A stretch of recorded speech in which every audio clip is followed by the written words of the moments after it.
Rajkot marketing યાર્ડમાં આજે ખેડૂતોને માંગ્યા મોઢે ભાવ મળતા હોવાથી ખેડૂતો પોતાનો પાક લઈને વહેલી સવારથી જ પહોંચી જાય છે।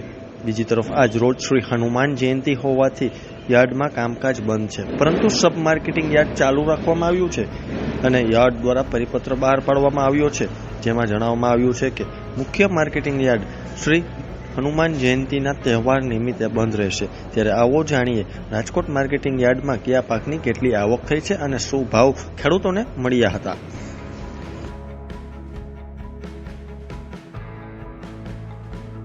રાજકોટ માર્કેટિંગ યાર્ડમાં કાચી કેરીની 160 ક્વિન્ટલ આવક થઈ હતી।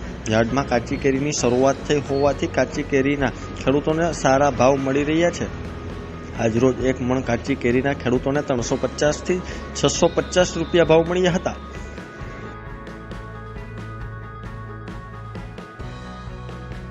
રાજકોટ માર્કેટિંગ યાર્ડમાં આજે 100 થી વધારે બટાકાના પાકની આવક થઈ હતી।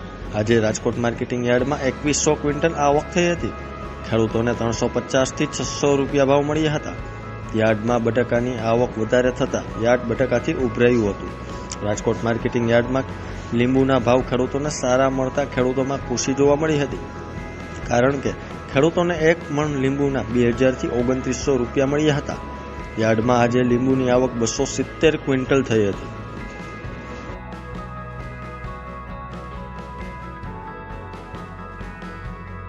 રાજકોટ માર્કેટિંગ યાર્ડમાં ટમેટાની આવક 419 ક્વિન્ટલ થઈ હતી। ટમેટાના ભાવ 110 થી 320 રૂપિયા એક મણના બોલાયા હતા।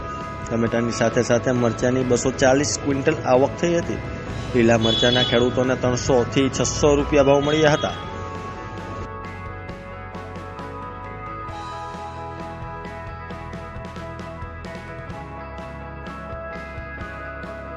રાજકોટ માર્કેટિંગ યાર્ડમાં સૂકી ડુંગળીના ખેડૂતોને 80 થી 290 રૂપિયા મળ્યા હતા। યાર્ડમાં આજે સૂકી ડુંગળીની 3500 ક્વિન્ટલ આવક થઈ હતી। ડુંગળીના ભાવ ખેડૂતોને ઓછા મળવાથી ખેડૂતોના ચહેરા પર નિરાશા પણ જોવા મળી હતી।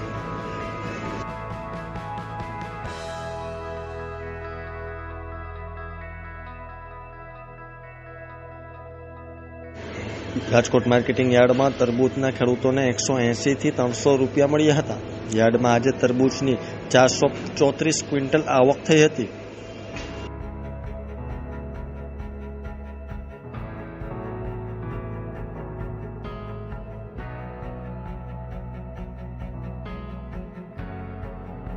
રાજકોટ અને રાજકોટ જિલ્લાના ખેડૂતો પોતાનો પાક વેચવા માટે રાજકોટ માર્કેટિંગ યાર્ડમાં વધુ પસંદ કરી રહ્યા છે।